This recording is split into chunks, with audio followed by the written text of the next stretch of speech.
I told you I'd be back. I told you I'd be back talking about homosexuality in the Catholic clergy and the possibility that Benedict himself is a homosexual. Vin Rogers speaking once again. Pay attention. Paper and pencil is out. Taking notes. And we'll talk about it in the finals. Anyway, what we have here is a strange situation. There's a journalist, his name is Andrew Sullivan. He's a conservative, he's Catholic, and he's gay, which is a very strange combination of things, I must say. At any rate, he says that he thinks that there's a strong chance that Benedict is gay. Now, I agree with him. At least, there's one thing that he doesn't bring up that I've brought up time and again in so many of these postings I've done for you, and that is the strange vanity of this man. He's in drag all the time. I mean, he's these gorgeous raiments. He's such a small man. They almost overwhelm him sometimes. It's almost like, you know, as if Marilyn Monroe is trying to get into the gowns worn by Hattie McDaniel. This is an enormous woman, and then here's this tiny woman. It's just so strange. He looks like this, you know, all the time. He's just overwhelmed by the garments he wears. I don't know. It shows a kind of a fantasy sort of thing, I think, this business of what you might call disguise. And I think there's a certain pathology there with regard to gays that are always trying to be something else through dressing and makeup or whatever. I'm somebody else. I'm not the person you see, that kind of thing. I think one of the things that makes the clergy particularly susceptible to gays and pedophiles and this sort of thing is it's a strange, especially the Catholic Church, is a strangely erotic proposition. And many people have remarked it. Many people, especially people that are outside the church, they go in there and they see all the bells ringing, what they call smells and bells, you know. You've probably heard that expression. When they're doing the Mass, they ring bells at certain times. And then there's the incense, and of course the priests and robes, and not just ordinary robes, but silken robes, and gestures, and silk, and all these things. For a kid, ordinary altar boys, I think they go through a phase where, you know, they just serve as altar boys because their folks demand that they do, and they go on to live perfectly normal lives. But there's other kids, I think, who become altar boys and who love it, and because they're not well formed in opinion and so forth, and certainly in matters of sex, they haven't found themselves, but they're finding this strange or exotic sort of thing.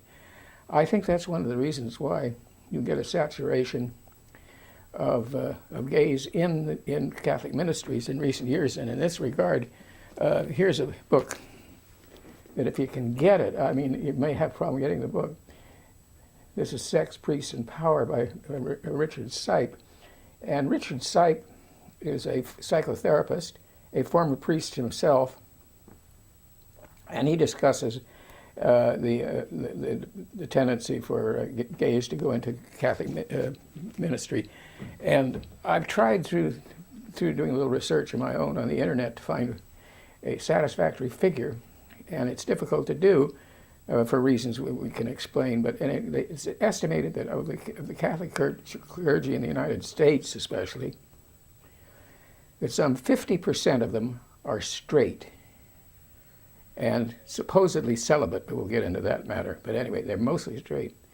Then 44%, believe it or not, are gay, and 6% are pedophiles. Well, now this is all out of proportion to what you'd find in the population.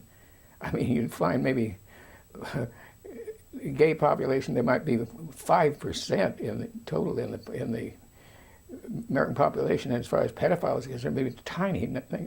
But here's this concentration. Something is going on here. There's a pre-selection going on, let's put it that way.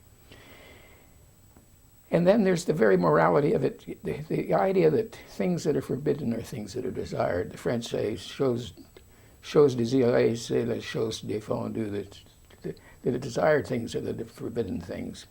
And that makes it awfully attractive for gays and so forth. And of course the fact that it's all male. The church has, in effect, visited on itself this curse, because there's no, I think if there were nuns participating with priests in the Mass and so on, I don't think they'd have half the problem, but you could never convince the Vatican of that. It goes back very far, of course. It goes back to what the desert tribes have had to say about sex that we find in the Old Testament. But more recently, if we think of St. Paul, of course, he thought the world was going to come to an end, and that it was the end of time. So his attitude towards sex was just better not to have it at all. Just be eunuchs for the sake of heaven, so to speak. But he said, and it's interesting, he said, but if you cannot control your sexuality, says Paul, marry rather than burn. So there's one thing.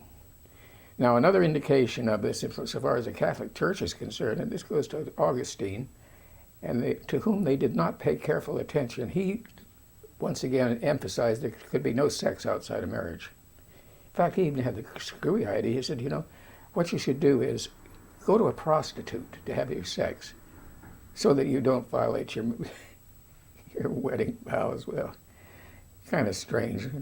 Anyway, but he said, put it this way, he said, as far as celibacy was concerned, he says, certain men are capable of it, and they should take advantage of it as a gift, as a heavenly gift. But there's others, he said, who couldn't possibly do it, and there shouldn't be any attempt made to make them celibate. It won't do a bit of good. Now, that was wise counsel, and of course, as I say, the Church has paid no attention to that. Then we have another matter, not beyond celibacy, that is, not being married or not having sex. You have the thing matter of chastity. Now, this is defined by the Church as even having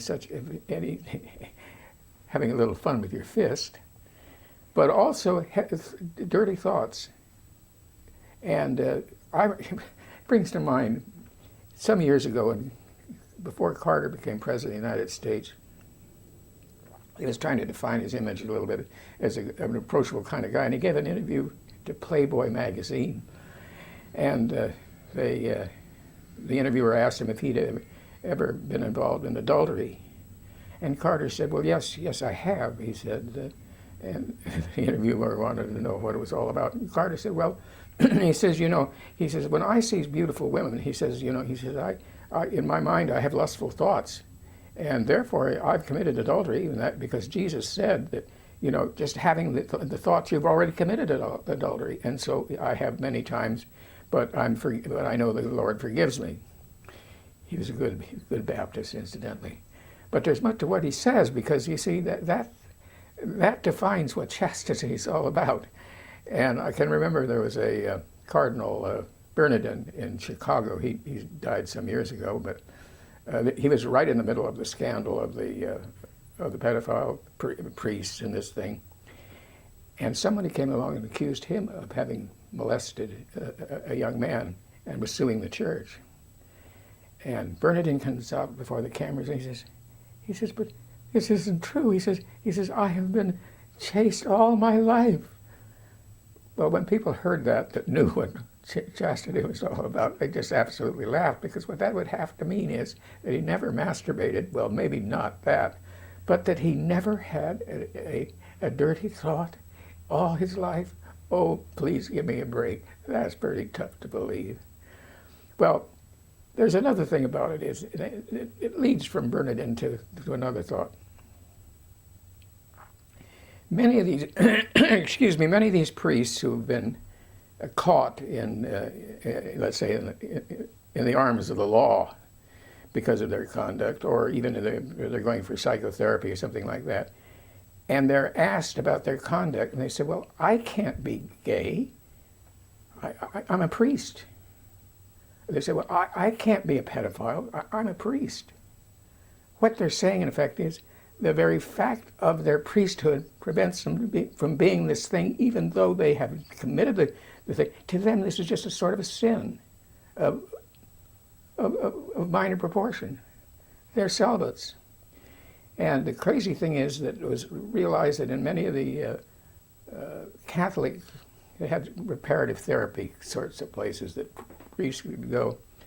And one of the things they'd want to check immediately on these priests was their HIV status to see whether or not they had the disease. And many of the priests refused to accept a blood test. Why? They said, well, because I'm a celibate. I can't have HIV. This crazy, crazy world these people live in, it's just unbelievable. Now, in the case of Ratzinger, old Ratty, Benedict XVI, and his secretary, and let's take another look at that secretary, if we may. Let me get out of the way here and see. Isn't he gorgeous? Isn't that something? What this amounts to is that at nighttime he will be a secretary and companion to the retired Pope. During the daylight hours, he will become the head of the household of the new Pope. So, in effect, Benedict hasn't retired worth a damn. But not alone that, this guy, so he's referred to in the Italian press as Gorgeous George. And I think this is where Sullivan gets his notion that it's possible that Benedict XVI is gay because of the selection of this extraordinarily beautiful young man. It reminds me of another. Things remind things. You get old things to keep reminding you of something. Was the Archbishop of New York City in the old days? His name was Francis Cardinal Spellman. His gayness was notorious, and it was obvious even to the little old ladies that sit in the front pews. Would come to little Francis Spellman, these little short roll, like enormous sapphire ring, with flashing it. And behind him, this parade of absolutely gorgeous young men. They looked like they were parading for MGM or Paramount Pictures or something. And it was just right out there. In fact, he was even careless. Spellman, he was shacked up with a chorus boy during the Second War. His limousine would go to the theater and pick this kid up after performance, and he was in a play. Incidentally, the play was called One Touch of Venus. I think that's kind of cute, don't you? So yes, but now Sullivan is not saying that Benedict is an active gay. He's not saying that.